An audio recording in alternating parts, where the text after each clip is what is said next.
গুরুত্বপূর্ণ একটি বিষয় আপনাদের সামনে উপস্থাপন করতে চাচ্ছি। সে বিষয়টি হচ্ছে বদ নজর থেকে বাচ্চাদেরকে হেফাজত করার জন্য আমরা অনেকে কালো টিপ বাচ্চাদের কপালে দিয়ে থাকি। বিভিন্ন পদ্ধতিতে এটা আমরা করে থাকি। অনেকেই ওই যে কেরোসিনের যে কুপি বাতি রয়েছে, এই বাতির উপরে একটা টিন অথবা একটা লোহার খণ্ড এটা ধরে কালো বাতিটা যখন প্রজ্বলিত থাকে, আগুনের ওপর দিয়ে একটা ধোঁয়া ওঠে। এই ধোঁয়াটি কোনো টিনের উপরে লোহার উপরে যদি পড়ে, সেখানে একটা আস্তর তৈরি হয়। সে আস্তরটাকেই আমাদের বাংলাদেশের মানুষ, বিশেষ করে এই উপমহাদেশে, হিন্দুস্তানেও, ভারতেও, পাকিস্তানেও হাতে লাগিয়ে বাচ্চার কপালে টিপ আকারে দিয়ে দেন কালো করে, যাতে করে বাচ্চার উপরে বদ নজর না আসে। প্রথমত এটা কি জায়েজ নাকি না জায়েজ? জায়েজ নাকি না জায়েজ এটা আমরা জানবো। জানার আগে আমরা জানবো যে টিপ এটা আসলো কোত্থেকে। হিন্দু ধর্মের একটা প্রথা হচ্ছে এই টিপ। হিন্দু ধর্মীয় তন্ত্র সাধনায় কপালকে ইষ্টের প্রতীক বলে মনে করা হয়। এই টিপ লাগানোর সময় ইষ্ট দেবের কথা স্মরণ করা হয়। যেহেতু ইষ্ট দেবের স্মরণের সাথে সম্পৃক্ত হচ্ছে এই টিপ, যেহেতু আল্লাহ রাসূলের জামানায় ছিল না, পরবর্তী জামানায় আমরা দেখি নাই, মুসলমানদের কোনো কালচার আমরা পাই না, শুধু এই হিন্দুস্তানের এই অঞ্চলে পায়, সেহেতু বলা চলে যে এই টিপটা হিন্দুদের থেকে এসেছে। আর ইষ্ট দেবের স্মরণের যে বিষয়টিকে সম্পৃক্ত করা হয় অথবা যেটাকে বাস্তবায়ন করা হয়, সেটা মুসলমানের জন্য কখনো জায়েজ হতে পারে না। জায়েজ হতে পারে নিঃসন্দেহে না। সুতরাং এখান থেকে আমরা বুঝি যে বদনজর থেকে বাচ্চাদেরকে হেফাজত করার জন্য টিপ দেওয়া এটা জায়েজ না। হ্যাঁ, এমনিতে কেউ দিল শখের বশবর্তী হয়ে, সেটাও জায়েজ না। কেন জায়েজ না? মান তাশাব্বাহা বিকওমিন ফাহুয়া মিনহুম, যে যে জাতির সাদৃশ্য অবলম্বন করলো সে যেন সেই জাতিরই অন্তর্ভুক্ত হয়ে গেল। এখন আপনি প্রশ্ন করবেন যে হুজুর, তাহলে আল্লাহ রাসূলের কোনো দিক নির্দেশনা আছে নাকি নাই বাচ্চাদেরকে বদনজর থেকে হেফাজতের জন্য? অনেক বাচ্চারা খুব সুন্দর হয় দেখতে, নাদুস নুদুস ফর্সা, তারপরে এই বাচ্চাগুলোকে দেখলে মানুষ তার গাল টিপে দেয়, কপালে চুমু দিতে চায়, তারপরে তার কোলে নিতে চায়, এমন হয়ে থাকে।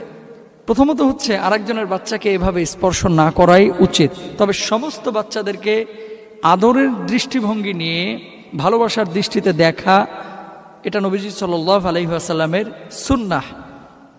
এখন আল্লাহ রাসূল সাল্লাল্লাহু আলাইহি ওয়াসাল্লাম হযরত হাসান এবং হুসাইন রাদিয়াল্লাহু তাআলা আনহুমা তাদের ব্যাপারে তাদেরকে বদনজর থেকে হেফাজতের জন্য কি শিখিয়েছেন আমরা একটু জেনে নিই। আল্লাহর নবী বিশ্বনবী সাল্লাল্লাহু আলাইহি ওয়াসাল্লাম এই দোয়াটি হযরত হাসান হযরত হুসাইন রাদিয়াল্লাহু তাআলা আনহুমাকে বদনজর থেকে হেফাজতের জন্য পাঠ করতেন তাদের সামনে, তাদের উপরে। ওয়াইদুকুমা বিকালিমাতিল্লাহি তাম্মা মিন কুল্লি শাইতানিন মুহাম্মাতিন ওয়া মিন কুল্লি আইনিন লাম্মা। আল্লাহর নবী সাল্লাল্লাহু আলাইহি ওয়াসাল্লাম এই দোয়াটি পাঠ করতেন। আপনারা আপনাদের বাচ্চাদেরকে বদনজর থেকে হেফাজতের জন্য এই দোয়াটি যদি বারবার পাঠ করেন, বাচ্চার উপরে ফুৎকার করেন, আল্লাহ রাব্বুল আলামিন ওই বাচ্চার উপরে সমস্ত ধরনের বদনজর থেকে বাচ্চাকে হেফাজত করবেন। সুবহানাল্লাহ। রাসূল আকরাম সাল্লাল্লাহু আলাইহি ওয়াসাল্লাম এই দোয়া শিখিয়েছেন এবং রাসূল নিজে আমল করেছেন হযরত হাসান এবং হুসাইন রাদিয়াল্লাহু তাআলা আনহুমাকে বদনজর থেকে হেফাজতের জন্য। এখন যদি সন্তান একজন হয় তাহলে আপনি দোয়ার শুরুতে কি বলবেন? একজন হলে বলবেন উআইযুকা। যদি সন্তান দুইজন হয় তাহলে বলবেন উআইযুকুমা। যদি সন্তান তিনজন হয় তাহলে আপনি বলবেন ওয়াইদুকুম। তাহলে একজন সন্তানের ক্ষেত্রে আপনি দোয়াটি এভাবে পড়বেন, ওয়াইদুকা বিকালিমাতিল্লাহি তাম্মাতি মিন কুল্লি শাইতানিন ওয়া হাম্মাতিন ওয়া মিন কুল্লি আইনিন লাম্মা। যদি দুইজন হয় সন্তান তাহলে আপনি পড়বেন এভাবে, ওয়াইদুকুমা বিকালিমাতিল্লাহি তাম্মাতি মিন কুল্লি শাইতানিন ওয়া হাম্মাতিন ওয়া মিন কুল্লি আইনিন লাম্মা। যদি সন্তান তিনজন বা তার চাইতে বেশি হয় তাহলে পড়বেন ওয়াইদুকুম বিকালিমাতিল্লাহি তাম্মাতি মিন কুল্লি শাইতানিন ওয়া হাম্মাতিন ওয়া মিন কুল্লি আইনিন লাম্মা। এই দোয়াটি কেউ যদি নিজ সন্তানকে অথবা অধীনস্থ সন্তানকে, বাড়ির সন্তানকে, ছেলে মেয়েদেরকে বদনজর থেকে হেফাজতের জন্য আমল করে, তাহলে আল্লাহ রাব্বুল আলামিন বদনজর থেকে ওই সন্তানদেরকে হেফাজত করবেন। বদনজর এটা খারাপ জিনিস, অত্যন্ত খারাপ জিনিস। এই বদনজরের কারণে বাচ্চাদের অনেক সময় দেখা যায় যে ফুড পয়জন হচ্ছে, লুজ মোশন হচ্ছে, বারবার তার প্রকৃতির ডাকে সাড়া দিতে হচ্ছে, প্রস্রাব পায়খানা হচ্ছে, এবং বাচ্চারা নিজেদেরকে কন্ট্রোল করতে পারছে না, বাচ্চারা শুকিয়ে যায় অনেক সময়। আবার বাচ্চাদের ওপরে এমনভাবে নজর পড়ে যে এই নজরটার কারণে বাচ্চাটা একসময় ধ্বংসের দ্বার প্রান্ত পর্যন্ত চলে যায়। কারণ যারা কুচক্রী, যারা হিংসুক, যারা দৃষ্টিকটু মনোভাবাপন্ন, যারা দৃষ্টিকটু মনোভাব নিয়ে চলাফেরা করে, তাদের দৃষ্টির সীমা অত্যন্ত খারাপ, এবং এই দৃষ্টি নিয়ে যদি আরেকজনের ওপরে কেউ নিক্ষেপ করে তাহলে সেই বাচ্চাটির খারাপই হওয়ার সম্ভাবনা রয়েছে। এই জন্য রাসূল আকরাম সাল্লাল্লাহু আলাইহি ওয়াসাল্লাম এই দোয়া শিখিয়ে গেছেন। এখন কথা হচ্ছে যে কোনো বাচ্চা বদনজর থেকে ভালো আছে, আলহামদুলিল্লাহ, সুস্থ সবল আছে। অনেকে বলে থাকে, হুজুর, বাচ্চার যদি আমরা মুসলমানি না করাই তাহলে কি সে মুসলমান থাকবে? যদি মুসলমানি না করাই সে কি অন্য ধর্মের হয়ে যাবে নাকি? প্রশ্নটা হচ্ছে এরকম যে একটা বাচ্চা জন্ম নিয়েছে, একটা বয়সে উপনীত হয়েছে, এখন তার সুন্নতে খাতনা করাতে হবে, মুসলমানি করাতে হবে। মুসলমান যদি মুসলমানি না করায় তাহলে সে মুসলমান থাকবে নাকি অন্য ধর্মের হয়ে যাবে? মনে রাখতে হবে, আল্লাহ রাসূল সাল্লাল্লাহু আলাইহি ওয়াসাল্লামের হাদিস হচ্ছে, কুল্লু মাউলুদিন ইউলাদু আলাল ফিতরা, প্রত্যেকটি বাচ্চা, সেটা হিন্দু হোক, খ্রিস্টান হোক, বৌদ্ধ হোক, যার গর্ভ থেকে দুনিয়ার মুখ দেখে, প্রত্যেকটি বাচ্চা প্রথমত মুসলমান হয়েই জন্মগ্রহণ করে। তারপরে তার বাবা তাকে ইয়াহুদি বানায়, তাকে খ্রিস্টান বানায়, তার বাবা মা তাকে নাসারা বানায়। সুতরাং বাচ্চারা যেই গর্ভ থেকে আসুক, সেটা ইয়াহুদির গর্ভ থেকে, খ্রিস্টানের গর্ভ থেকে, হিন্দুর গর্ভ থেকে, বাচ্চারা প্রথমত মুসলমান হয়েই কিন্তু পৃথিবীতে আসে। পরবর্তীতে তার পরিবারের সদস্যরা তাকে অন্য ফিতরাতে নিয়ে যায়, অন্যদিকে কনভার্ট করে, পরিবর্তন করে। এখন কথা হচ্ছে সুন্নাতে খাতনা বা মুসলমানি করানো, এ ব্যাপারে রাসূল আকরাম সাল্লাল্লাহু আলাইহি ওয়াসাল্লামের কোনো বক্তব্য আছে কি? আল্লাহ নবী সাল্লাল্লাহু আলাইহি ওয়াসাল্লামের ভাষ্য অনুসারে এটা হচ্ছে ইব্রাহিম আলাইহিস সালাতু ওয়াসসালামের সুন্নাহ। ইব্রাহিম আলাইহিস সালাতু ওয়াসসালামের পরে যতজন নবী এসেছেন প্রত্যেকেরই এই মুসলমানি করানো ছিল, সুন্নাতে খাতনা হয়েছিল।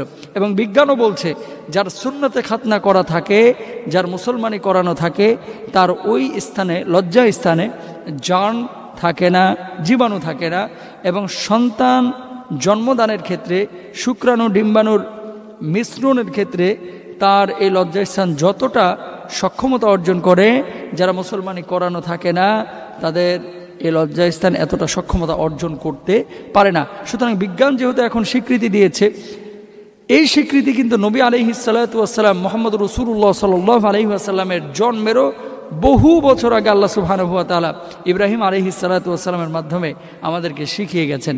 তো ইব্রাহিম আলাইহিস সালাতু ওয়াসসালামের এই সুন্নাহ আল্লাহর নবীর জামানায় হয়েছে, আমরাও করার চেষ্টা করব ইনশাআল্লাহ তাআলা আমাদের বাচ্চাদের ক্ষেত্রেও। আরেকটি গুরুত্বপূর্ণ বিষয়, সেটা হচ্ছে সুন্নাতে খাতনাকে কেন্দ্র করে অনেক ভাই বোনেরা তারা বাড়িতে খাবার দাবারের আয়োজন করেন। খাবার দাবারের আয়োজন করতে কোনো দোষ নেই, কিন্তু বিয়ের মতো আয়োজন করে সেখানে ঢাক ঢোল পিটিয়ে গায়ে হলুদের মতো অনুষ্ঠান করা, তারপরে এখানে এমন কিছু আয়োজন করা যে আয়োজনগুলো ইসলাম সমর্থন করে না, সেই আয়োজনগুলো ইসলাম যেগুলো সমর্থন করে না এগুলো করা সম্পূর্ণরূপে হারাম। আর এই সমস্ত খানাকে কেন্দ্র করে, খাবারকে বা আয়োজনকে কেন্দ্র করে গেটের কোনো একজনকে বসিয়ে রাখা হয়, যখনই মানুষ খেয়ে বের হচ্ছে অথবা খেতে আসছে তাকে কিছু হাদিয়া দেয়, বকশিশ দেয়, অর্থাৎ খেলো 200 টাকার, এখানে দিতে হলো 2000 টাকা। এই ধরনের কোরবানি করার চিন্তা চেতনা যেন আমরা কেউ না করি। কেউ যদি স্বেচ্ছায় আপনাকে হাদিয়া দেয় আপনি নিতে পারেন, আর মানুষকে খাওয়ানো এটা অত্যন্ত ভালো কাজ, আপনি যে কোনো সময় খাওয়াতে পারেন। আর যদি এরকম চিন্তা করেন যে একটি সুন্নাহকে আমি বাস্তবায়ন করলাম, আমি খুশি হয়েছি, আমি শুকরিয়া আদায় করে মানুষকে খাওয়াবো, তাহলে খাওয়াতে কোনো দোষ নেই। কিন্তু যদি উদ্দেশ্য এটা হয়ে থাকে যে টাকা কালেকশন, উদ্দেশ্য যদি হয়ে থাকে যে মানুষকে দেখানো, লৌকিকতার রিয়া, তাহলে এই ধরনের সুন্নাতে খাতনার অনুষ্ঠান করা জায়েজ নেই। বাচ্চাদেরকে অনেকে বিভিন্ন পদ্ধতিতে এখন ট্রিটমেন্ট করছে। এমনও শুনলাম যে তরঙ্গ ব্যবহার করে সেই চামড়া কেটে ফেলা হচ্ছে, বাচ্চা কোনো ব্যথাই অনুভব করে না।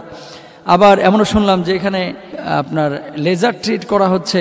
আবার আগে তো সাধারণত বাচ্চাদেরকে বসিয়ে আমরা দেখেছি ছোটোবেলায় যে বাঁশের সাইডে যে আপনার বাঁশের চামড়া থাকে, বাঁশের যে ছিলকা থাকে, এই ছিলকাটা, ধারালো ছিলকাটা দিয়ে সাধারণত বাচ্চাদের অতিরিক্ত যে চামড়া এটা কেটে ফেলা হতো এবং কিছুটা ব্যথা অনুভূত হতো, পরবর্তীতে ঠিক হয়ে যেত।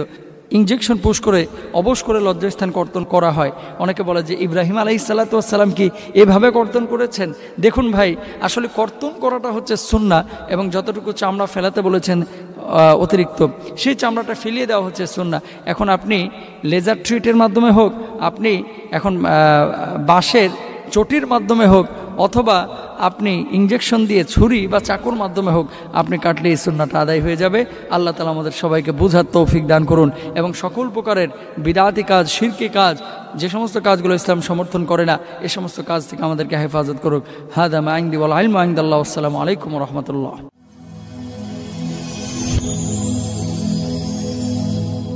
Rose TV 24.